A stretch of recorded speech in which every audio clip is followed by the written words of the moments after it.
Hello, my name is Spencer Carter, and today I am going to be cooking dinner.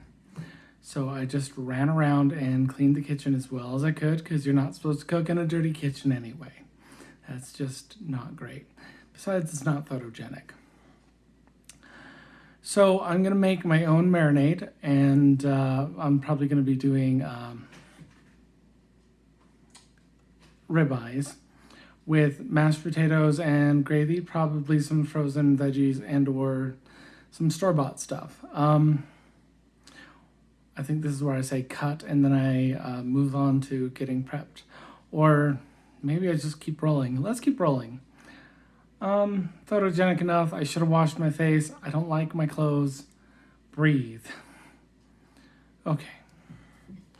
So what we're gonna end up doing, I'm gonna bring you to the sink, is we've got rotate. We've got those. These have been thawed outside, which is unprofessional. My food handler's permit says 24 hours in the fridge beforehand, but you know, family does what family does. So we're gonna open these up. We're gonna get them ready for a new marinade. BRB.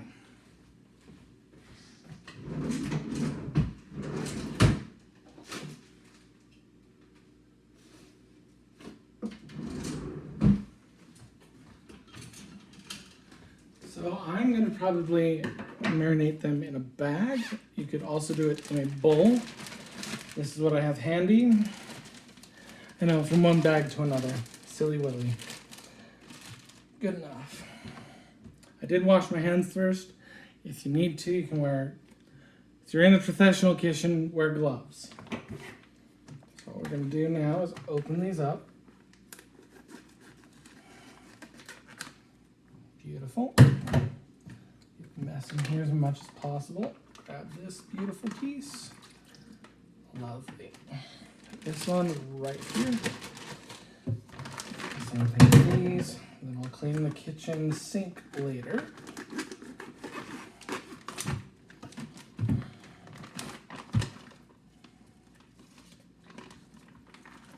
This one's bone in. Was that one boneless? It was. I'll probably cook it bone in because it has a different flavor profile. But I could, in theory, chop that out right now. This one's got a little bone here and here. And one right here. Beautiful.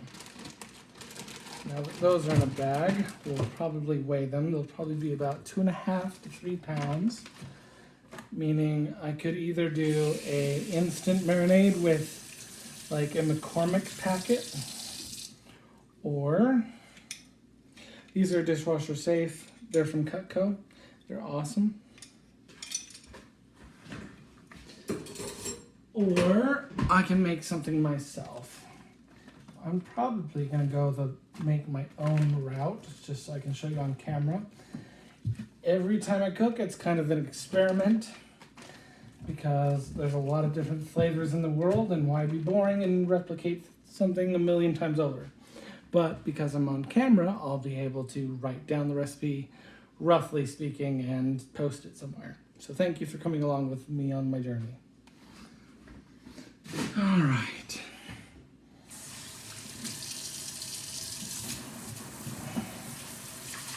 Like I said, I'll clean it out later, but get most of this just down the drain.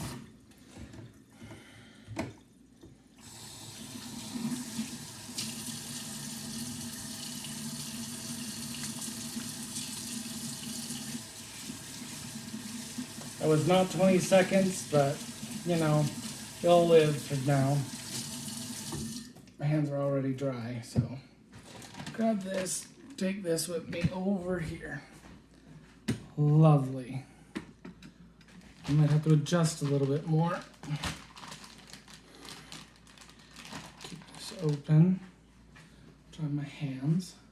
So I'm being silly. I always hated guys who wore sandals with socks, but I've decided to give it a try.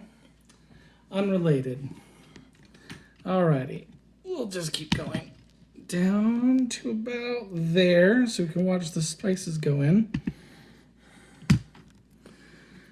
Alright, maybe up a little higher too.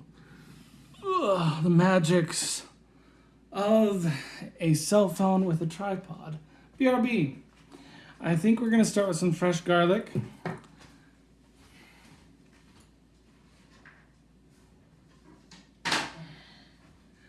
And since we have, I don't know where the kitchen scale went to.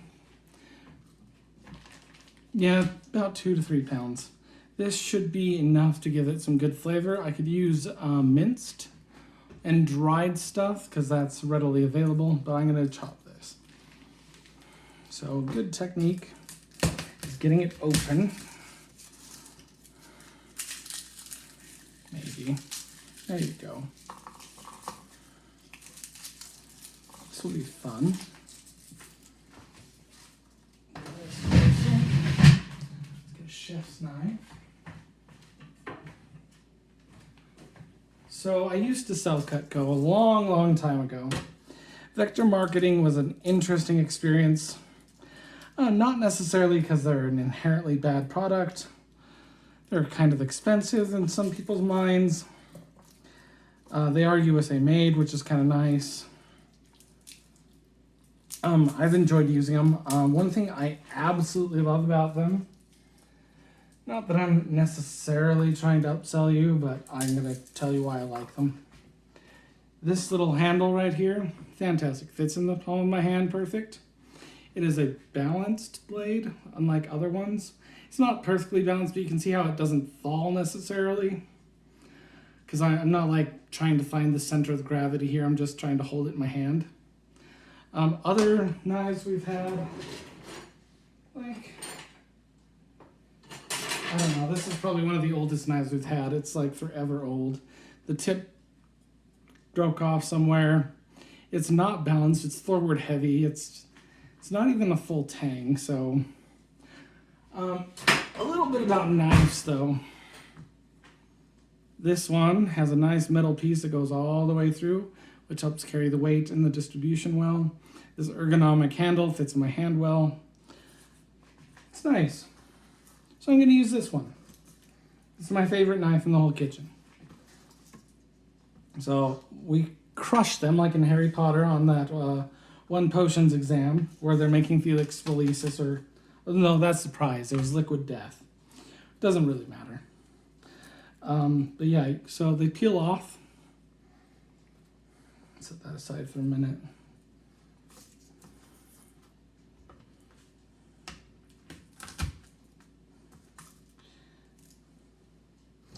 And because garlic is what garlic is, it's a little sticky when you get going. That's fine, I'll just wash my hands a few more times.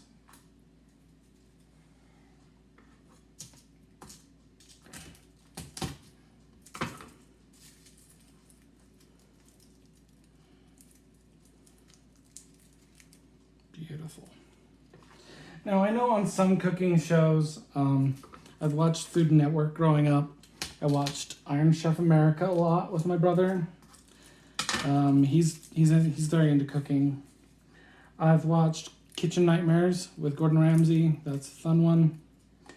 I know out of Iron Chefs, I think Bobby Flay is best known for his Southwestern / steak affiliation. I didn't watch a whole lot of Guy Fieri's grocery games, but I'm aware of most of the people on Food Network. For a while, I was watching YouTube. I was watching, what is it? I forgot her name. She's really awesome. She tried to replicate like candies and stuff. Oh, it's Bon Appetit. That's the channel. Now, if only I could remember her name. She used to replicate like Twix and Snickers and stuff you'd buy at the store at an artisan culinary level in a professional kitchen. So that was fun to watch. Back in the day, I watched, because I was really into food for a while, I took well, there's a lot about me and food, but as you can tell, I need to do some more sit-ups. Don't worry, I'll get there.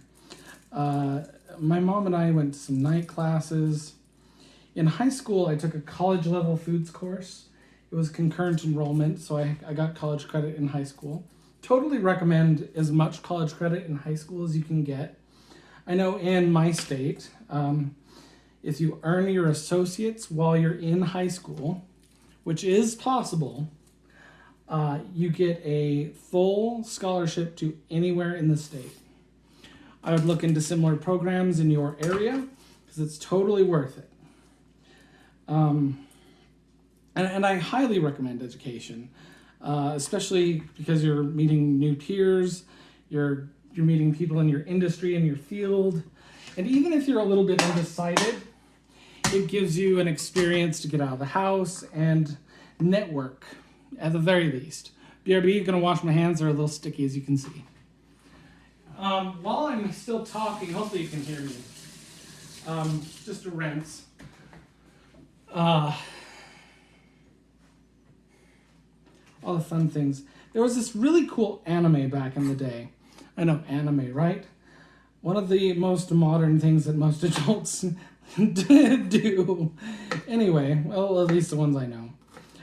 They had this show called Food Wars in English. It's called Shokugeki. It was a culinary university, basically, where all these masters came together. They were like students. It seemed like fresh out of high school or whatever, because that's anime, but it was basically a college experience where master chefs got together and passed on their skills and had food competitions, very much like what Food Network does lately. So just passing on your skills. That's just it's not necessarily a mince, it's a small dice. I could go finer, but honestly I want the marinade and a little bit of the chunkiness. It may or may not do well on a grill, but if I decide to do it in the oven, we'll see what happens, depending on what flavors I do and what sauces. Anyway, so Shokugeki, right. It's a fantastic anime. It's the thing that's like the thing about culinary mastery and food in general is once you can build a beautiful flavor profile, right? Because humans are meant to use all of their senses. Like, I know right now you cannot smell freshly cut garlic. I can. Maybe someday in the future we'll have smell-o-vision or whatever. That's gonna definitely impact the food industry a lot. Wow. But there is an artistry to like the appearance, the smell. It is science though. It's definitely science. Because in Shokugeki, they explored different concepts like gastro, molecular science, cooking with cold and other things.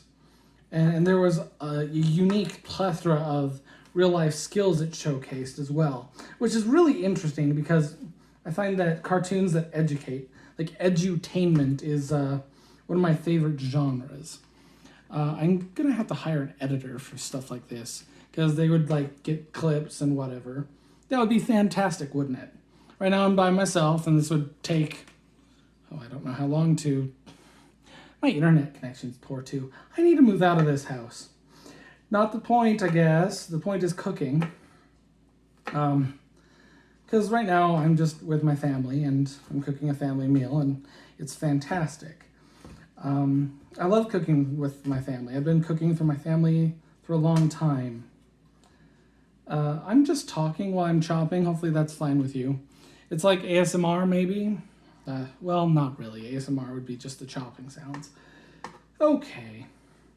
Well, I'll think about how to post-process this and if I'm keeping the audio or not, I guess.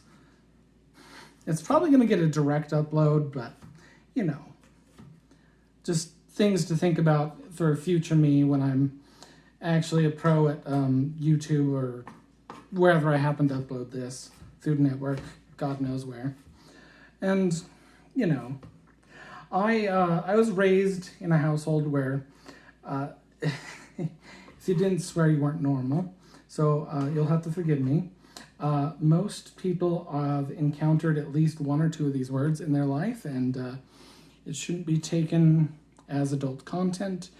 It is merely just beautiful expression. What you do need to realize, though, with your words is there's a lot of words in the dictionary. But we're not on the dictionary. We're on Shokugeki. We'll do a section on that later. You know, I always thought it was kind of weird that people would talk to themselves on camera like they're talking to an audience. Like, hello, I see my camera, but I'm looking at you, okay? You. And, well, say hi in the comments. That sounds great. Like and subscribe for more. Thank you. Practice makes better, I promise.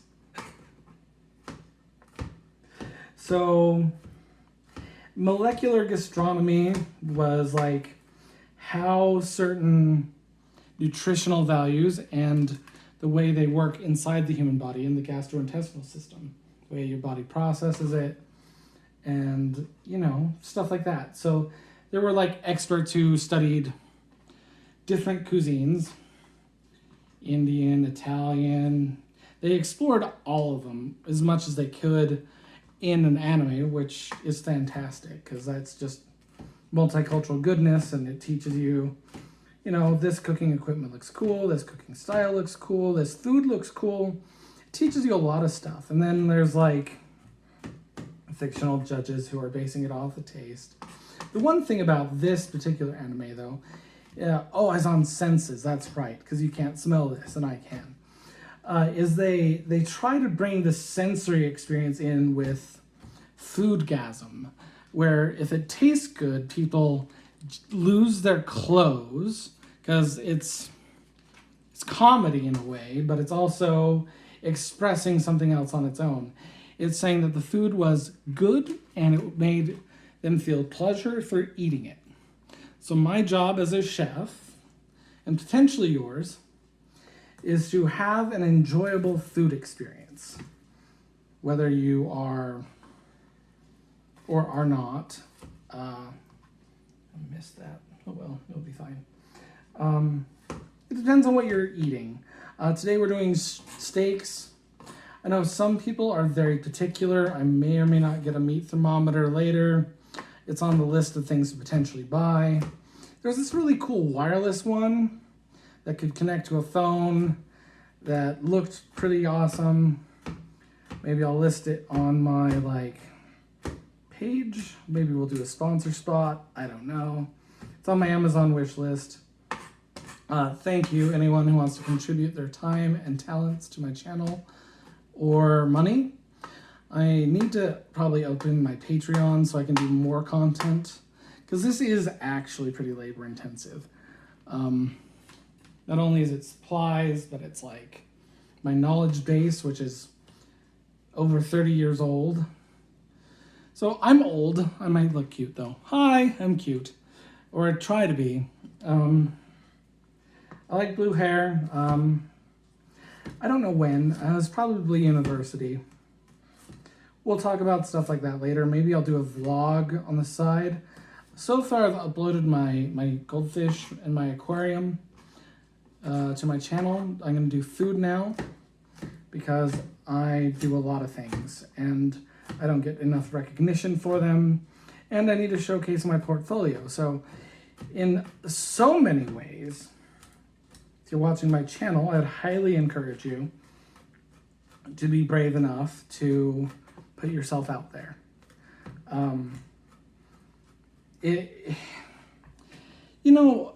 back in the day, sorry, this is gonna get a little preachy. Well, maybe not preachy, but like life advicey, because, you know, my parents were a little weird growing up, and they would always want me to write a journal. And, you know, writing is an excellent skill, a fantastic skill. Enjoy writing while you can. Do cursive, have fantastic calligraphy, do new fonts, start new languages, do the J.R.R. Tolkien thing and invent a whole nother language. Fantastic, phenomenal. And I would highly encourage skills. Skills are great. And people don't necessarily recognize half the skills they have, and they just write it off as normal.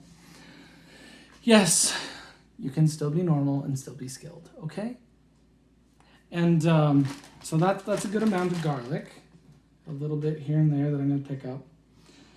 All right, so 1 sec. I'm going to rinse my hands again. Where was I? Skills. So 1 second while I talk you through this, because we're about to get new ingredients. Rotate. Undo. I don't know if I broke it or not. All right, okay. Whew, 21 minutes. Damn. All right, so in 3rd grade, I wanted donuts so bad, I asked Mom to go and get some. And she's like, nah, no thank you. We have flour, we've got ingredients. Here's a cookbook. So she passed me her Betty Crocker's cookbook. 1 sec, it's still here. Here it is. Or was it this one? It was this one. Ooh, there's 2 of them. I don't know if it was the old one or the new one. Let's go with this one. It may have been this one. But she passed me this and said, go make donuts yourself. And so I did. I made donuts myself. I stayed home. My sister stayed home, and they were the most beautiful golden brown perfect donuts I've ever made. I don't normally make donuts at home. It's an artistic experience, an expression, and it is a gift you give your family and yourself, because it is a talent that is worth preserving and protecting. And people pay a lot of money to go out and eat for a reason. Every year, billions. It's a $1 billion industry feeding the world, producing the food and everything else. It's big. There's a reason people like farmers. Generally speaking, I like farmers too, because I don't necessarily like doing all this. Sorta. I love this. It's just I don't get the chance to do it every day because I'm busy. And that's part of growing up in this society, is we realize that if we all share the work, if there's people working the deep end, journaling, right. So I didn't like journaling. This is a video journal in a way. It's also education on how I cook steak. It is definitely broader than just steak, because it's also an introductory video. Well, maybe not introductory, because I've got one on my other channel, which I may or may not get back to. But yeah, so I've been cooking a long time, and I've fed my family many meals over the years, and this is just another beautiful experience. So I'm going to grab some wine, some vinegar, some oil, and then we're going to go through the spice cabinet and add whatever sounds good today. So we're going to go with the wine first. And you don't have to marinate anything with wine. And honestly, if I had a bigger budget and I picked it all myself, there would be different ingredients. Today, it is what is available to cook dinner with, because that's how family meals go sometimes. So this is family meal day with what's available in the kitchen. So over here we have, we'll use this one. We have a 2020 Erath Oregon Pinot. Hopefully I said that right. Pinot Noir. Maybe I said that even worse. If you're under 21, you probably can't buy this. But as far as cooking goes, the alcohol has a lower evaporating point than water. So it's going to evaporate much sooner and easier than the water content will. So this is perfectly safe to cook with. You shouldn't get drunk eating this food at all. And traditionally, depending on where you're eating steak and how you like steak, this is a marinated steak. I know a lot of people who like throw it in a pan, salt, pepper, maybe a sprinkle of garlic, and some butter, because cow butter and cow steakies go together. I don't do that because I'm trying to develop a different flavor profile and present a different dinner. It is valid to have a traditional steak. Valid. And I'll remember his channel name eventually, or I'll look him up and give a little screenshot somewhere, maybe there, if I had an editor. Guya Foods or something. He's very big on like traditional steaks, and these steaks are probably a little thin for what he would do anyway, so don't worry about it. Or check him out, definitely, because that's a great idea if you wanted to learn different cooking methods. Okay, so we're gonna circle back around to a few different things. So molecular gastronomy.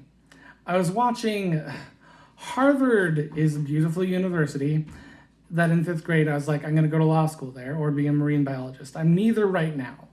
Although one could argue a few different things, and that's the art of public speaking and being a lawyer is arguing. So don't worry about it. I'm fine.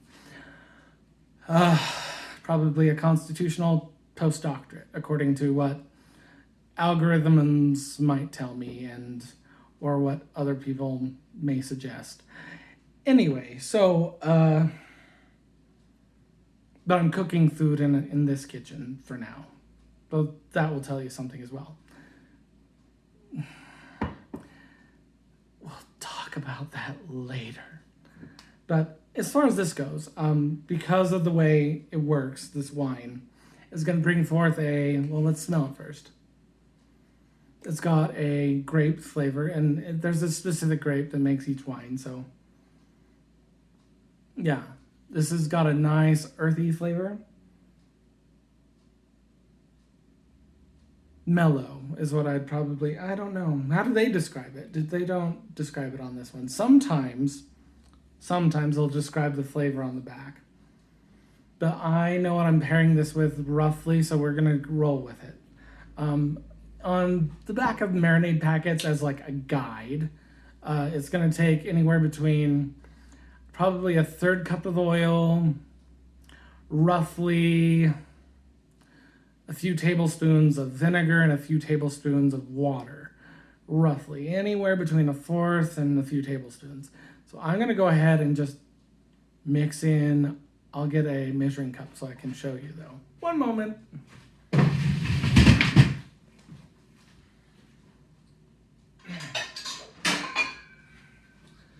We're probably gonna do a 1/4 cup if there is a 1/4 cup left.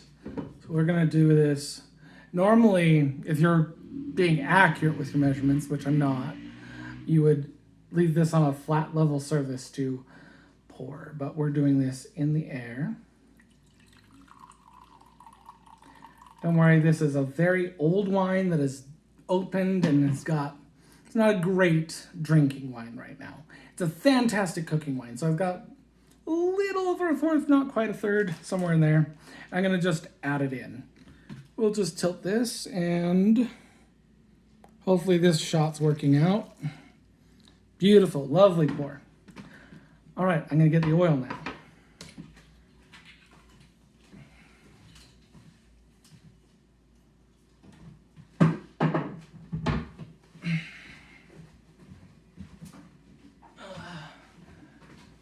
Depending on what you're cooking and who you're cooking for, they may have different dietary restrictions and different flavor preferences for exactly now, because it's high heat and it Doesn't have, it's a very mild taste. It's supposed to be healthy-ish. It's avocado oil. We got it at Costco. I'm gonna throw in roughly a fourth as well. Maybe like a few tablespoons less than a fourth. We're gonna pour that in. I'm not gonna show you, I'm gonna just do it. And then generally I've replaced roughly the water with wine. That may or may not be a scripture reference. Understand I'm ex-Mormon and it's just kind of for lulz. We are going to add balsamic though, okay? And we're gonna smell this too. Okay, nice, strong, very pungent. Very, roughly speaking, this is a different kind of wine product. It's a vinegar though, and it's more acidy than the other one, so it helps process the meat in different ways and tenderize it. But we're gonna do roughly the same as we're gonna go right in there. We're gonna add that as well. Beautiful. So that's the basics of the marinade. Now, because you're making a marinade either on your own, at your own home, with your own ingredients, which is great, I highly recommend you film it or write it down as you're going, because that's how recipes are made, and that's how you get famous, and that's how you make a cool product and or a business plan. This is a business plan. This is me showcasing my skills online, so this is part of a business. Remember that, because you can do this too. It's not impossible for you. It might be a little uncomfortable to talk to your cell phone, which is going to get published, where you're going to get comments, you're going to get likes, you're going to get subscribes, you might get downvotes, you might get bad comments, you might get excellent comments. What I would highly encourage all the time is for you to understand that the public scrutiny of social media and the prevalence of information online and the cultural and anthropological, historical, there's a way of preserving your history, and this is one of them. And if you can preserve your family history at the same time, you're doing yourself and your family a favor. So just remember, there's lessons in presenting your skills. It's a portfolio, it's a business plan, it's skills, it's excellent for you and your family. Getting your family on board to either be in camera with you or start earning money might take a little bit of traction, but relax and breathe, because this is all part of it. It would be the same thing as if I was talking to my neighbor down the street and inviting them to have dinner with me, or my cousin, except I'm inviting my cell phone and presenting what limited screen space you can see here online, because I don't have a professional camera crew yet. I may or may not get there, but you have to start somewhere, and this is where I'm starting. And you can too, because I know most of you have cell phones. And a tripod isn't that expensive. Get one that holds your phone, because your phone, generally speaking, has a better camera than most people did when I was growing up. I am first generation internet. I had MSN Messenger and AOL with dial-up. I heard the crazy, crackly noises, and if anyone picked up the phone while I was trying to connect to the internet, the whole damn world fell apart. Okay, I warned you. I might say a few words. It may or may not get edited. Honestly, it's an authentic expression, and I'll work on it. But it's just, it broke everything, and it was slow. So slow. And I've had some decent internet speeds, and I'm very thankful that there are people pushing some connectivity, because as a social and adaptive creature that humans are, social and adaptive, we try to build communities everywhere we go. We find our niche, our tribe. And sometimes that sounds a little archaic in some ways, but you find your friends and you network. There's words we might swap them out, we might modernize them, but if you think about it, clear back in hunter-gatherer days, we had a cave supposedly as a shelter. Nowadays, if you really think about it, we move the cave to where we want to be. So with the internet, we're finding the people we want to be with too, because like-minded people, birds of a feather flock together. We attract similar talents, similar interests naturally, because our soul urge, our energy is pulling people towards us in beautiful different ways. So again, I would highly encourage you to build some self-esteem, build some confidence. I mean, I don't feel like I'm perfectly ready to be on camera, but you can be too. Side note, we're still cooking. So I'm gonna put this away and get back to some spices. We're gonna visit the spice cupboard together. Put this away, probably in the dishwasher. 1 second. This might be a great place to cut. I'm gonna just keep rolling though. So, with that in mind, keeping your workspace clean as you go along is a fantastic way to relieve stress on people in your family or yourself, because it's either an hour later. And now is a great time because it allows you to keep thinking and it gives you a clean workspace. All right, we're gonna go this way. I'm gonna extend this, sorry. Okay. Okay, well, the sun's gonna shine on me. Windsor, I'm on camera. So if you don't want to be on camera, step out of the kitchen. This is the spice cupboard. Got plenty of things to choose from. So I'm gonna go and pick something that I like. We've got pre-mixed stuff at the top. I'm probably gonna try and stick to like base ingredients. So we've got, can't even see me. I'm gonna turn you this way. Roughly speaking. Okay, I'm gonna look this way, but I'll look this way too. What we are going to need is some pepper. Some coarse pepper might be fun. Is it open though? We have a lot of spices and I'm a little disappointed we don't use them more. So I'm gonna look for a pepper that's open. Mom is, like I said, we were raised in a religious ideology where that valued emergency preparedness, and I'm an Eagle Scout. This is a good pepper. Oh, it smells good too. So we have a lot of beautiful things that we can add. Because I'm gonna add onion powder as well. I'll show you all these in a minute. Ginger, cloves. What else do we got? So we have a lot of ginger. Ginger helps with digestion. Could give it a little interesting flair. It kind of depends on what else I find. We'll put ginger on hold for now. No, that's almost out. We'll use that. Save some space. Cloves. What's this? Ah. That looks fun. Okay, I have herbs de Provence, which is going to be, it's a premix. It's going to be savory, thyme, lavender, basil, herbs, and spices.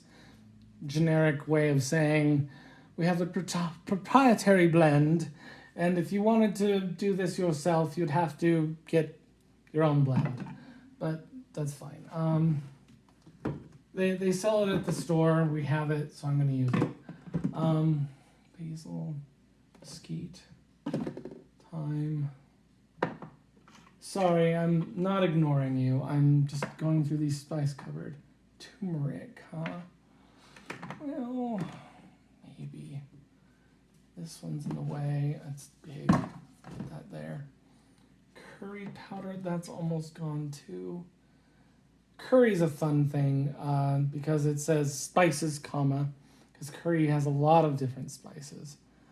Turmeric is color, red pepper.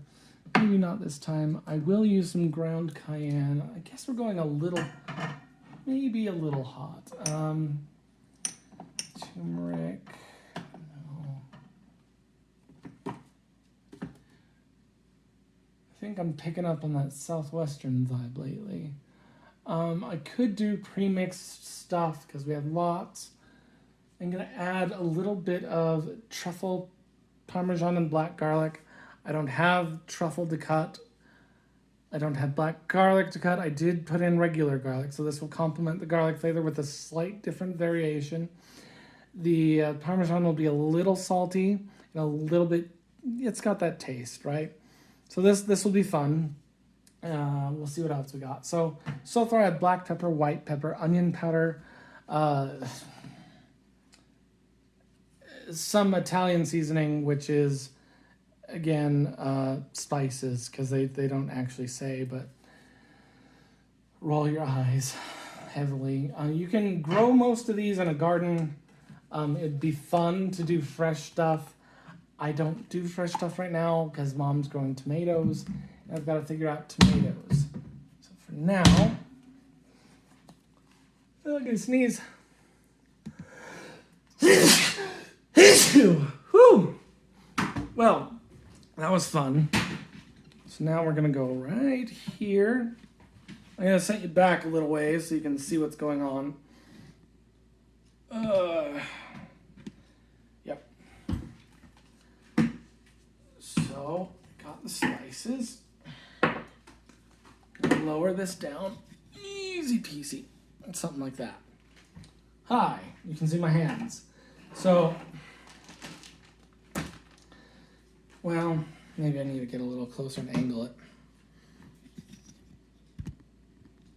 Something like that. Maybe a little taller. And more angle. Okay. Well, I kind of want you to see the openness of the bag and see what it looks like now. So this is onion powder. We're going to start here because we've got the garlic. Garlic and onion are a fantastic pairing because they're aromatics. So we're going to shake this on because it's onion powder. I'm going to make sure the top gets white. There's like 2 to 3 pounds, so that's going to be okay. Normally I'd like to cut an onion, but I'm not doing an onion today.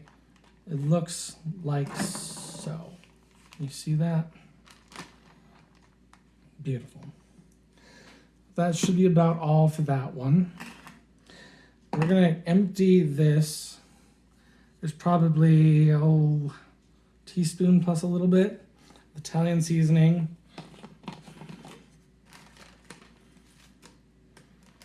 It looks like that.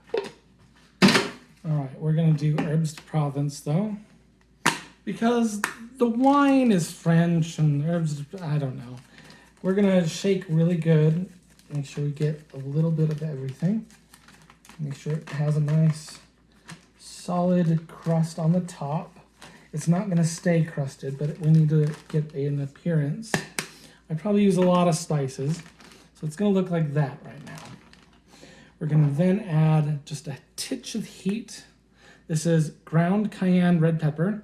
It is hotter than most people would use, although if you're in the steak business, generally speaking, you might be using all sorts of peppers. So this may or may not be hot for you. But because I'm from Utah and I live with bland people, I've got to warn you, this has got some heat to it. We'll just... Yeah, well, I should post a Scoville unit somewhere. This is going to give a nice little bite on your tongue. Okay, it's got a little hint of red. Oh, a nice zing. Yeah. So raw, it's going to be way strong. Woohoo! But that's another thing.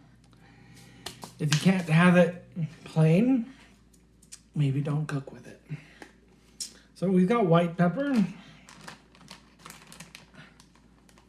Okay, this comes out way faster than I like. I got to remember that. So it's got a drizzle of white powder all over it now. I'm gonna go with some black pepper now. I opened up the wrong side. I'm gonna just shaky, about like that. And then we're gonna do some truffle oil here. Well, it's not oil. We're gonna shake this in. So the cheese and the saltiness will help some of the pepper, and the garlic flavor will complement well. Beautiful. The one thing we are lacking right now is salt. So I'm going to probably use regular salt. We're going to just shake that on top. And salt is an enhancer. It just helps flavors sparkle. What we're going to do now is zip it and shake it. And see how I like the smell and the whole concept of it. Luckily, I'm in a fairly large gallon-sized bag. The meat should be massaged just fine. Let's see how it smells.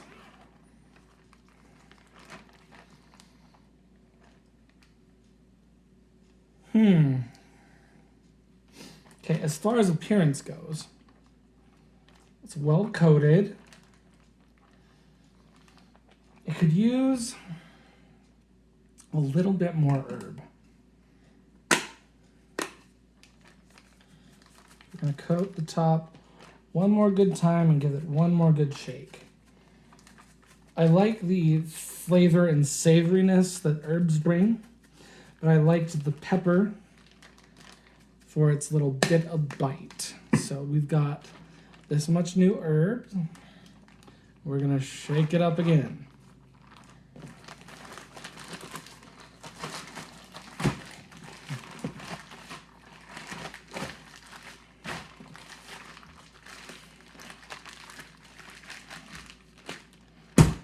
All right, well, oh, it broke open. Bad. Sneaky trick. Okay, so when I'm looking at it, we've got nice amounts of spice covering all of the meat. Lots of herb. It's not too wet. It's not too oily. It's got good amounts of garlic sitting in there to help tenderize. Smells pretty decent. This can sit for roughly 30-ish minutes while I get the mashed potatoes going and everything else going. Then it can be thrown on the grill and cooked relatively quick on the grill. Once it's preheated to a good heat, roughly 350, you're going to want to put it down not quite 4 minutes on each side because of the thinness. But that's also to taste and which doneness you want. Mom likes them a little more done. My brother likes them a little less done. So like I said, when you're complimenting to people's dietary restrictions and or eating habits, things get a little different. So for now, I'm going to put all this away, set it aside, and start on mashed potatoes. Thank you for joining me for 48 minutes so far. It's been a long time coming, but we're going to keep going because I try to make relatively gourmet meals when I cook. It's not always steak. Sometimes it's chicken, or you can even go meatless. But Mom is a very meat and potatoes kind of lady. She grew up in Utah. That's kind of the Utah thing. And forgive me, but my grandparents used to say mountain, thark, crick, and I took care of my grandparents. So I've got a lot of old-timiness to me, a lot of this would have been quicker. You could have gone to any fast food restaurant and probably been through the drive-thru and home by now. Potentially, depending on roughly 15 minutes of getting there, 10 to 15 going through and back. So you could have, but you didn't. You're here with me. thank you, by the way. I appreciate you. Comment not doing fast food or a hashtag. Let's do hashtag family dinner with Spencer. That sounds fun. I'm gonna wash my hands again because they're all powdery and spicy. Tasty. I'm gonna not use soap again. I'm gonna rinse. I did wash before. Oh, okay. Where did my... Oh, that's gone now too. Okay, got it. So, in a professional kitchen, you would want to use something disposable, not necessarily this. I'm in my house, and this is clean, so I'm going to use it. I'm going to put away the spices, and we're going to get to potato peeling. It's going to be fun.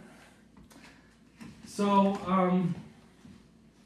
I don't know if anyone's taught you how to cook, if you're new, or if you're an expert, which would be fantastic. Hi, Gordon Ramsay. I watched Hell's Kitchen. I cleaned first. Don't hate my kitchen too much. Honestly, there's been a lot worse.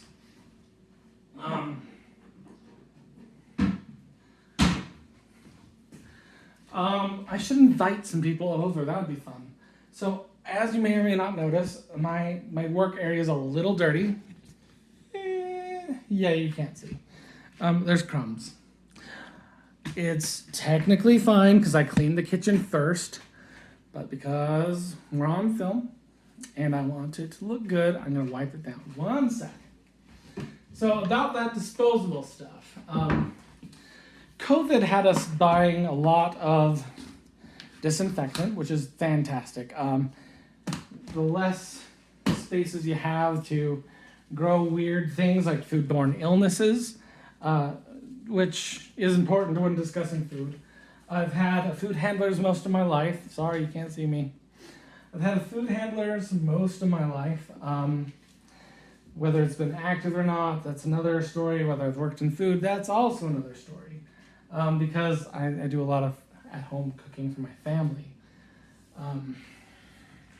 There's a lot of skills you can learn at home from your family.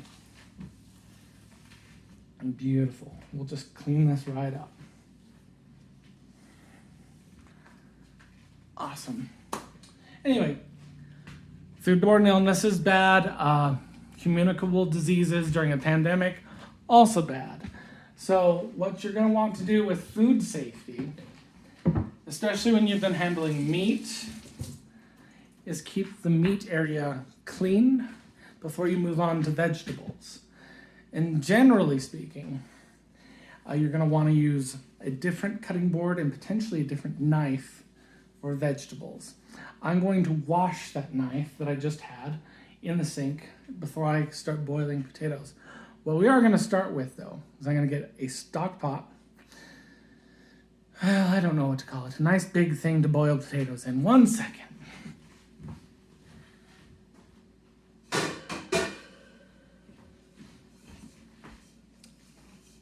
This thingy. It's called a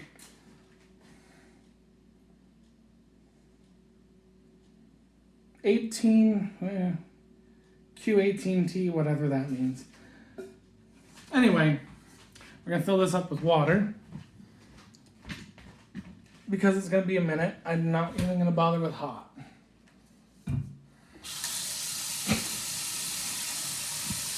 So while that's going,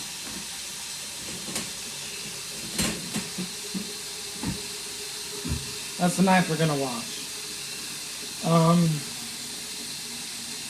trying to decide if I want leftovers or not.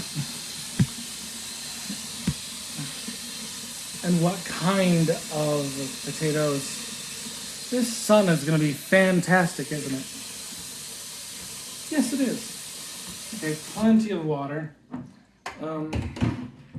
Tilt. We have roughly half. I'm going to bring this over, set it down. We're going to make a mess now.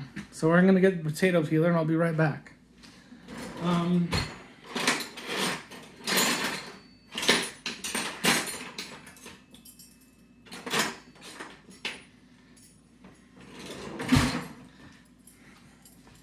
There's two kinds. I'm going to use this one. It's old-fashioned, whatever. I think this one's a Cutco one. Maybe? I don't know. It doesn't really say.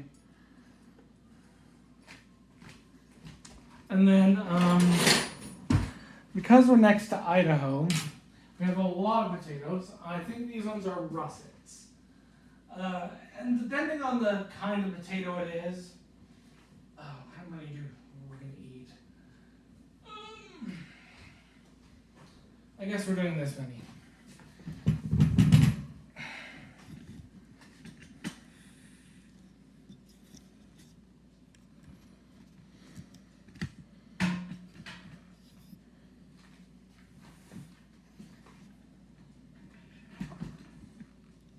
There you go. So we've got 2, 4, 6 plus leftovers, 8 potatoes. So we're gonna just peel them, cut out any black spots, dice them. It'd be great. I might do this on a different counter, but this is where we're working today. So there are different methods to mashed potatoes. Some people may or may not keep the skin in. If you wash these potatoes really well, the skin could provide additional fiber and or other micronutrients. My mother and, well, let's just say my family's a little picky. And skin isn't always the best texture for some people. There's a very traditional way to do potatoes, and this is what I've learned. So this is what I'm teaching you today. So we're just gonna, now, another thing in knife safety, you'd want to peel away from yourself, technically speaking. This is roughly fine, we'll move on. I mean, you can do it this way. It is a little safer, but as you saw, a lot messier. So I'm going to peel towards myself because the knife edge is pointed down and it's not going to cut through anything. Do not cut towards yourself, generally speaking. It's not a great idea, but to keep the mess where I want it, that's why I'm peeling this direction. As far as knife safety goes, though, always cut away from your hands and never have your fingers in the way.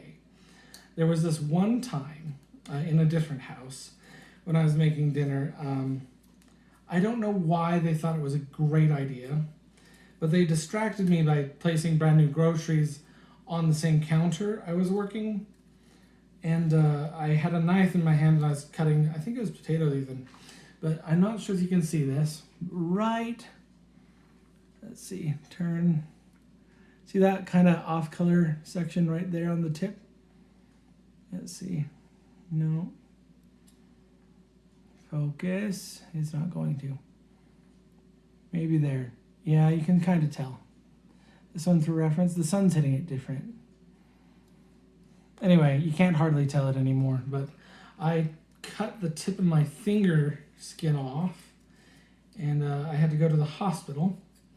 And what they do there at the hospital is they go, "You foolish, foolish man playing with knives, cooking dinner for your family. We're going to cauterize that for you now."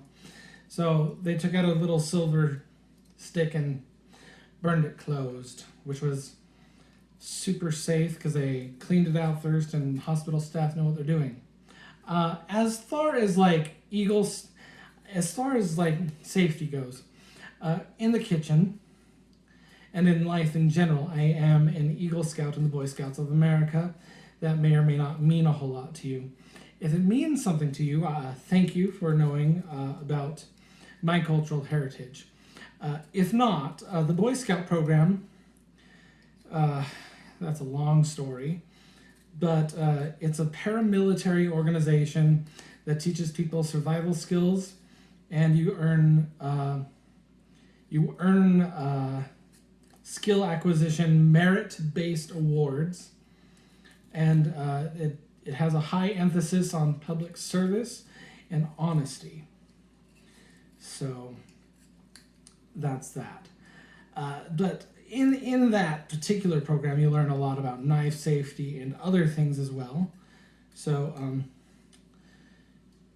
try not to be distracted. Try to maintain your situational awareness, especially when you're working with sharp objects.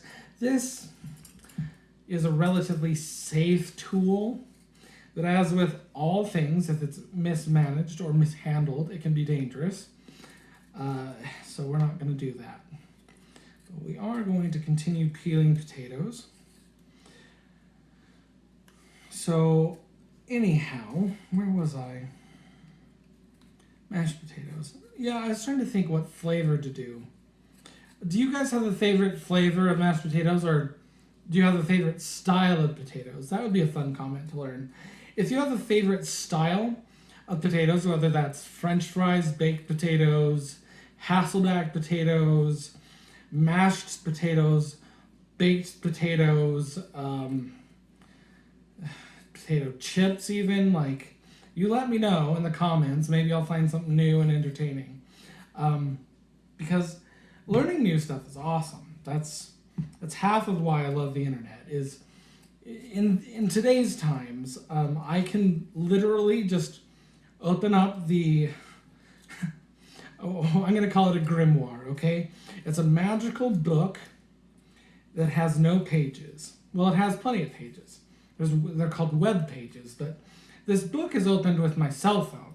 And that cell phone doesn't turn into paper products. It is when it's off, it's a blank screen, okay?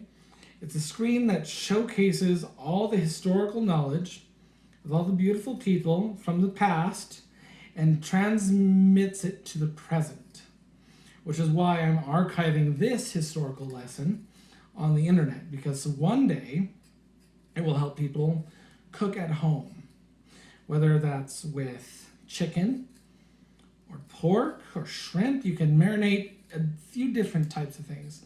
One of my favorite things to do, which I haven't quite done, is looking at recipes where you can marinate vegetables even. So there's ways to do a vegetarian and or vegan option with this. The thing about cooking and the artistry therein is you modify recipes to suit your needs. You learn what you can from your mentors, right? Because mom cooks a certain way, dad cooks a certain way, I cook a certain way, my brother cooks a certain way, people on Food Network cook a certain way, different cultures cook a certain way. And it's like, well, I learned the culture of American cuisine from my family in Utah, but because I took culinary school in high school, and I've watched culinary experts from the world over, really, on the Food Channel and other places, display their artistry, their science. There's science in here. Have you ever thought about the physics of cooking? Right? This is a solid. What we're going to do is immerse it in a liquid. There's going to be a state change in the chemical bonds in this food where the starches release. Okay? So the starches are great for things like ironing your clothes because they're stiff. But once they get released, it allows the solid to become a little more pliable. And then when it's mixed with other cool things, because you'll eventually take biology or whatever, you'll learn about how lipids and other things like protein chains, they'll interact together. And if you're fancy enough, I guess, you'll kind of incorporate all the lessons into like this really cool playbook in your head where you can do a doctoral thesis on the coolness of cooking as more than an art. It's actually a science.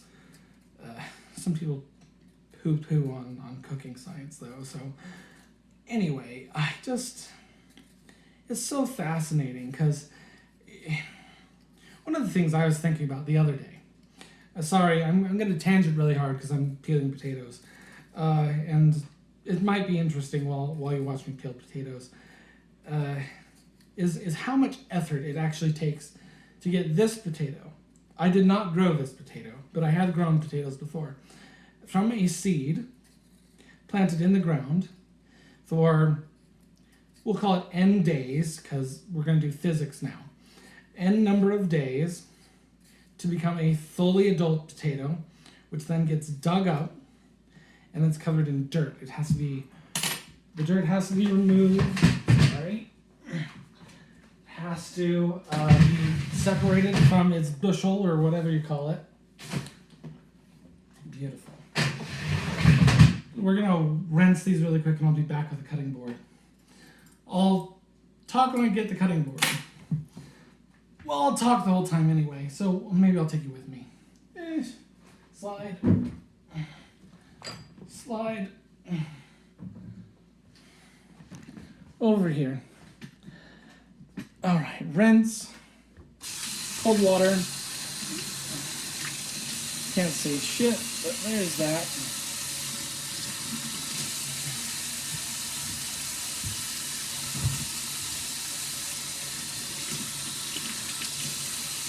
So, I don't necessarily want to heat up the potatoes just yet.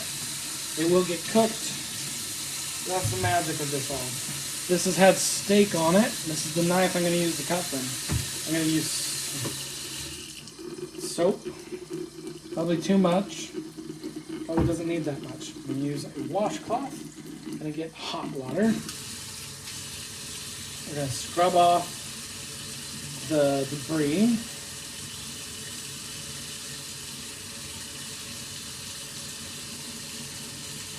Now, about that foodborne illness, we don't necessarily want cross-contamination. So when you're going from a meat product to a vegetable product, and some vegetable products to other vegetable products, you'll want a clean knife. So we have a nice clean knife now. I'm going to go over here to my area. We're going to set this down here. We're going to get this cleaned off too.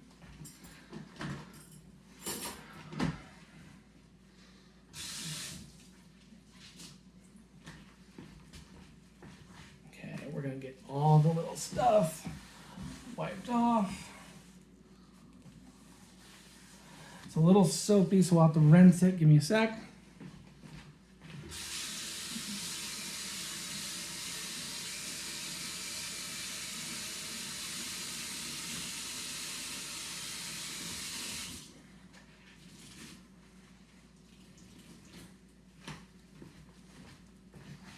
All right, get this. Great, fantastic. We're gonna start the oven on high over here, just so we can get the water warm while I'm cutting potatoes. While I'm doing that, zoom out, zoom big, get tall. I think that's as tall as it gets.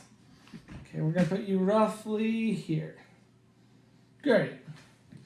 So I'm gonna grab this.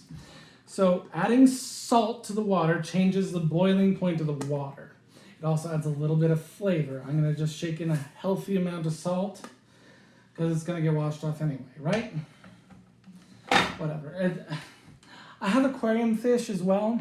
So adding salt to the water also changes the way the oxygen's absorbed through the fish. There's a lot of different things that happens with the science of cooking and chemistry and everything else. BRB. So, new cutting board, because cross-contamination sucks. We're going to go down here so you can see me cut stuff. Because it's going to get boiled and mashed, I don't necessarily need perfectly chopped potatoes every time. They just need to be cut into a smaller size so that the surface area can be exposed to the water more. So what we're going to do, depending on a few things. We're going to go about 1.5-ish inches each time. Call it good. Maybe it's about 1. And you'll get, roughly that. And then you're going to stack them however you want. You can do it multiple or singles at a time. Depends on your skill level of cooking. I'm going to cut them in half. And depending on if they're big or not, we'll go in half again. And then we have got some cute little quarters like that. We're going to just drop them in the water. So back to starch and the science of cooking. Because these potatoes have taken a while to grow into adult potatoes and get processed enough to get to the store. They had to pass quality inspection. They probably went through a sorting machine that used opticals and a computer algorithm to kick out any potatoes that were growing into their own plant or rotten or whatever, because it would take forever to get an industrial sized machine of potatoes to the rest of the United States. If you watch how it's made, it's pretty awesome. There's a lot of cool science topics on how we even get food to our table. These ones are likely from Idaho, because Idaho is like the potato capital of the United States, and it's like right next door. Or it could have been produced here in Utah or somewhere else. I don't actually know. Pretty sure they're russets, though. Not 100% sure. We're going to roll with it. And different species of potato, because, you know, humans are kind of weird that way. They find something out in the wild, whether it's a dog or a cat or a potato or any other plant for that matter, and we domesticate it in a way that we want it. We find traits which are desirable for different purposes, and we develop a product out of them, basically. So your dog, I don't know if you have a dog at home. We used to have a blue tick. Those started as a base species and were eventually line bred into the blue tick. That's not necessarily this discussion. This discussion is potato species. But this potato species, I'll have to look up to talk about more. I know there's a lot of different potatoes that do have different characteristics. This one is one of my family's favorite. It's got a good texture. It mashes well. It turns into fries well. They just like it. So we're using this one. It's probably a taste and preference thing, like most things. So we're going to just keep cutting. Almost done. Beautiful.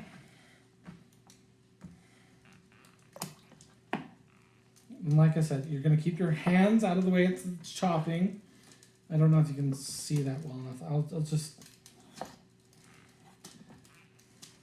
I try and control the motion of the potato. These cut well, as you may or may not have noticed. I'm just sliding through.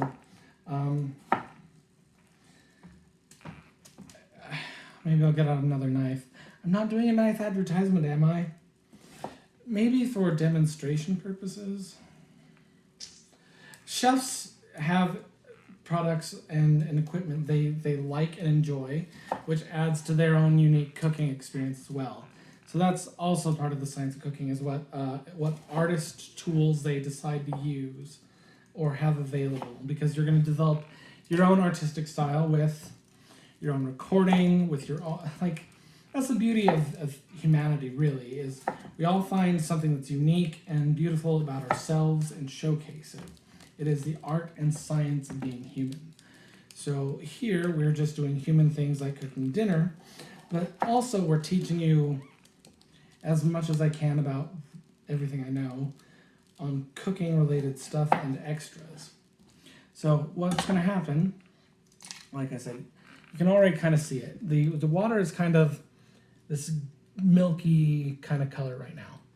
That kind of whitish color is the starch being released from the potatoes. So when it gets released, you can either make that into a gravy or some other stuff, because reusing different components from cooking could be a valuable tool to save money and still provide different nutrients, because believe it or not, there are water-soluble vitamins that may or may not come out during this process. So what you're going to want to do is potentially reuse as much as you can, because that keeps the flavor profile as well within your dishes. But I'm not going to do that today. I could do it for the gravy, I guess. I'll think about it.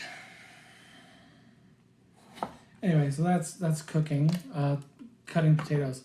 We're going to let that boil.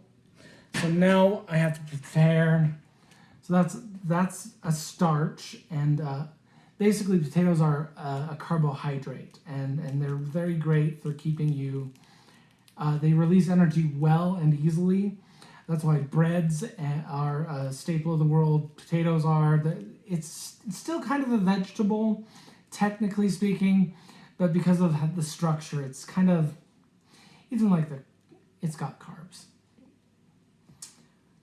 Anyway, different discussion because that's like nutrient information. But what you're going to want to do when you're doing a family meal, they used to do this silly willy thing called the food pyramid. They've changed it into a food plate, and now there's a lot of debate back and forth about what is and what isn't appropriate on a dinner plate. But generally speaking, you're going to want to give your dinner guests a range of nutritional value. So you're going to want a main like side dish. You're going to want protein. You're going to want a vegetable. So now I've got to figure out a vegetable or something to saute the steak in. We're going to do vegetables. I think we're going to showcase some gardening stuff that my mom does. So I'll be right back if I can find some bottled green beans. I'm going to put this in the washer. You should clean up as you're going. If you don't have a dishwasher, pile it up next to your sink until you're done. I've washed, I don't know how many countless dishes by hand. Just get it out of your work area, because you're going to need your work area. Let's see. So I'm going to be using this, and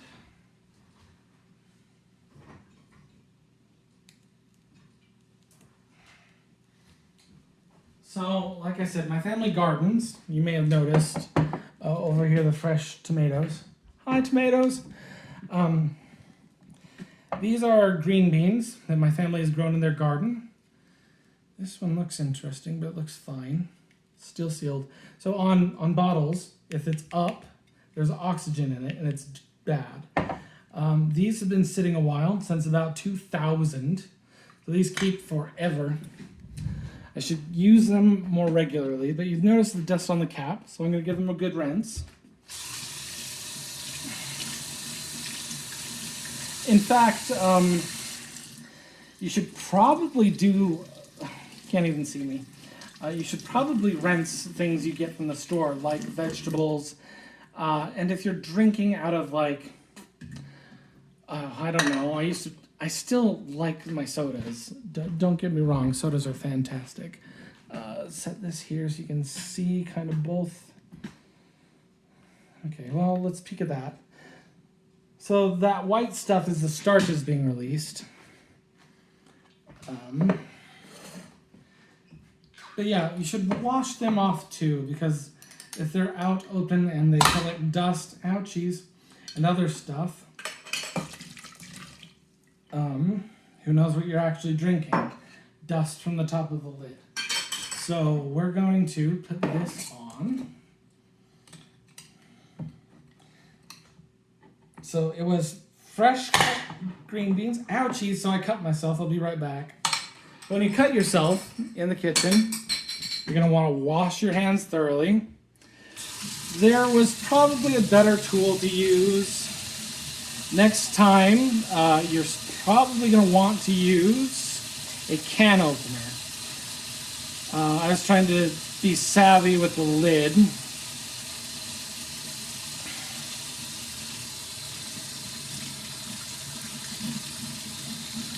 So I'm still using cold water. So I cut myself right here. It's going to bleed really good. 1 sec, I'll be right back. Turn that down before. Okay. Rinse this off a good one again. Okay, apply immediate pressure to the area. Luckily, there is a whole first aid kit in here somewhere. BRB. 1 sec.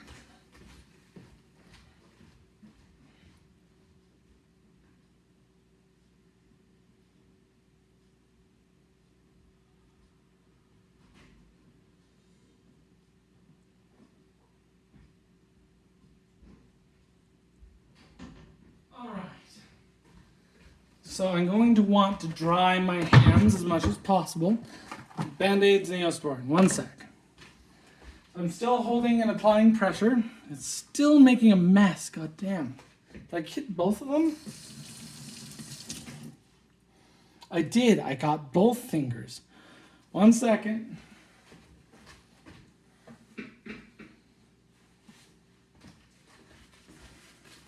All right, this looks ridiculous.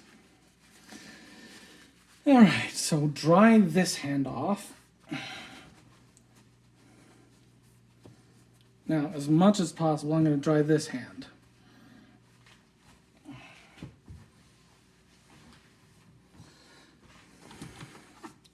Start with one Band-Aid. I think we'll start with the pinky. So, if you're not aware, if you cut your finger on metal, whether it's clean or not, it's advisable to get a tetanus shot every, I think they're saying about every 5 to 10 years. I've recently had mine. I'm not worried. So what we're going to do is take care of the first aid by getting this ready. Yeah, that's still bleedy. I'm going to squish this on, drop it there. Right there. Then grab this. I know there's a different way of doing it, but I'm going to do it this way. Put that right there, squeeze, and go down. Go over and across and up. That's one.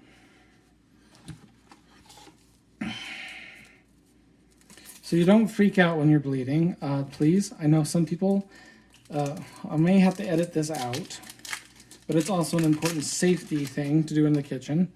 We're doing safety 101 in the kitchen. Use different tools, don't get cut. Step 2, don't freak out when you get cut. That leads to problems. So what we're going to do is take this off again. Yum! And we're going to go right here. Squish. Lovely. Too much? Probably. Yep. Okay, drop that there. Grab. We're going to need 2. So what we're going to do is we're going to start with the top bleedy bleed. Center that roughly. We're going to, oops, go underneath the finger here and wrap it there. Good. One more.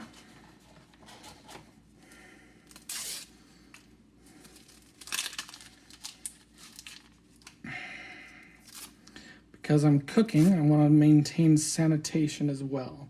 What we're going to do is center that one, go over here, go over here. Luckily for me and my family, we have things like gloves available. This is an important time to glove this hand specifically.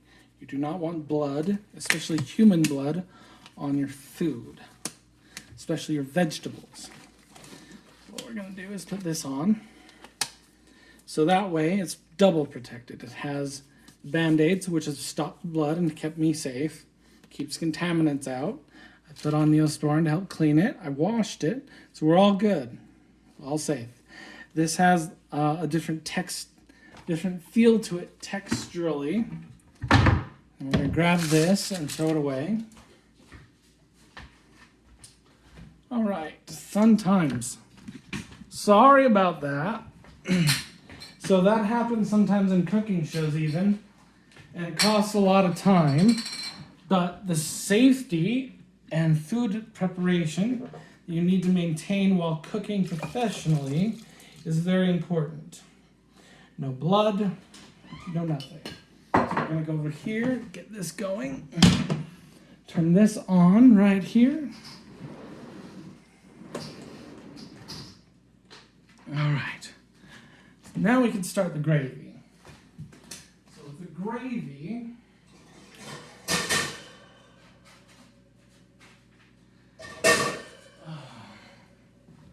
about this pot, I'm gonna do 3. There is a way to make this on your own without using gravy packets. That's the beautiful thing about food preparation and modern convenience. So what I'm going to do, because I don't need all this water, this is going to take 3 cups. So let's just take some of this. That's a cup plus about 1/4.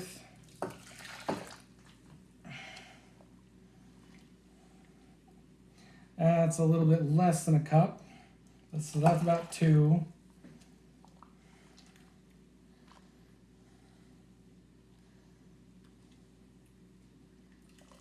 And that's roughly 3. It kind of depends on how thick you want it.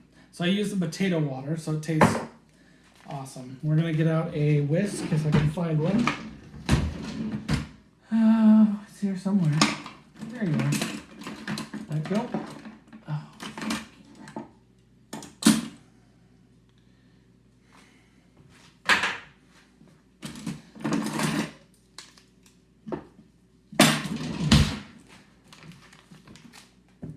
Whisk. Woo! Water. Just prove it's in there. I guess. I accidentally hit the handle. Be careful what you're doing. 1.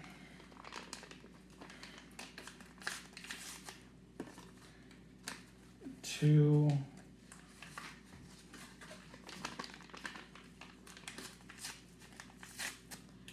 And 3. Turn this back up to 6. Maybe 8. Yeah, high. I need to cook sooner. I didn't light it. People are getting hungry. All right, so we're gonna whisk this, get out all the lumps.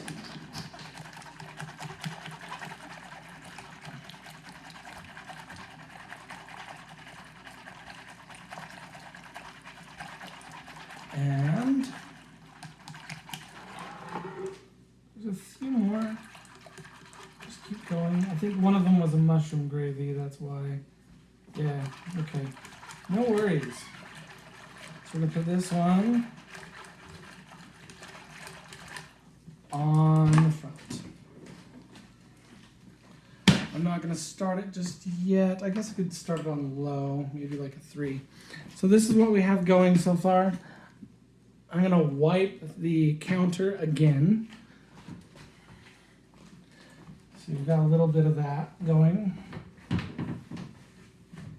All right. So now every good steak needs a nice topping. This is where we're gonna get the onion, I guess. Let's grab this one and these. And I guess this.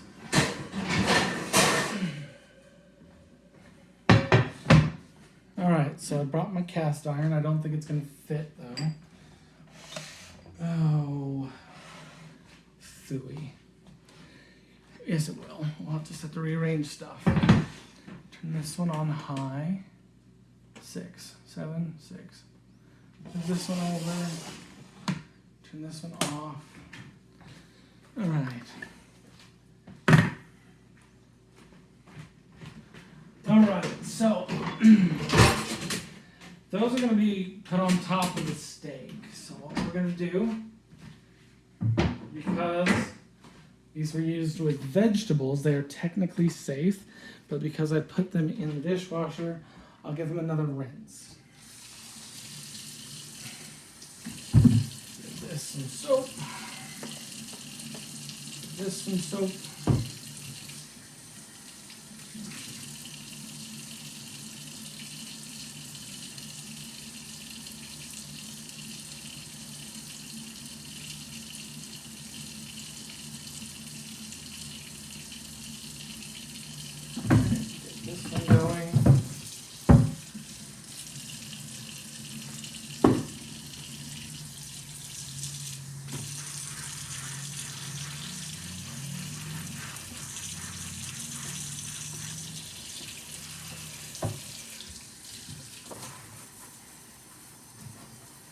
You may or may not have the sprayer on your sink. It will be fine. You can do it with running water. Just get this one going.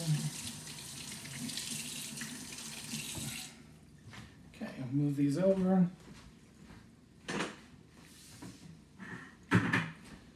this a good stir. Sorry, I'm doing like 6 things at once. Stir this one here.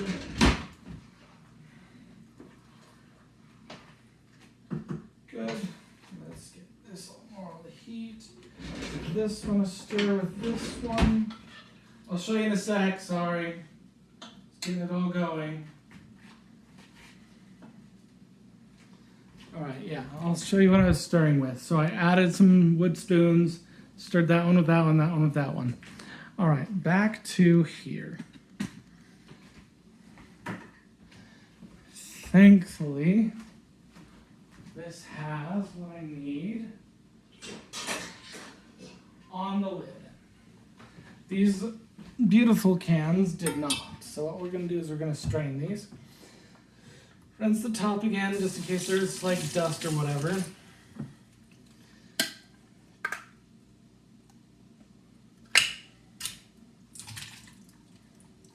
So because I'm sauteing these, I do not want the liquid.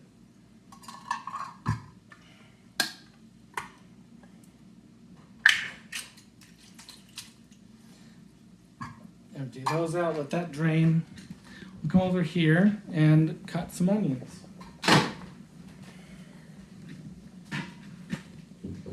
And while we're stirring this,